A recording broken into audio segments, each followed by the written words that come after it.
পাবনার আটঘরিয়ায় বিদ্যুৎস্পৃষ্ট হয়ে শিশু রাসেল ও তার বোন ফারজানা ইয়াসমিনের মৃত্যু হয়েছে। বুধবার 17 জুলাই সকাল 8টার দিকে পাবনার আটঘরিয়ায় উপজেলার একদন্ত ইউনিয়নের চাষকিয়া গ্রামে এ ঘটনা ঘটে। নিহত দুইজন ওই গ্রামের মোহাম্মদ হিরু ইসলামের ছেলে মেয়ে। এ ঘটনায় গুরুতর আহত হয়ে তার স্ত্রীও হাসপাতালে চিকিৎসাধীন রয়েছেন।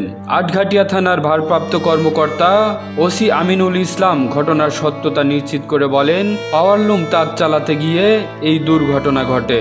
খবর পেয়ে আমরা এখানে এসেছি। মরদেহ উদ্ধার কার্যক্রম চলমান রয়েছে। উদ্ধার কার্যক্রম শেষে মরদেহ পরিবারকে বুঝিয়ে দেওয়া হবে।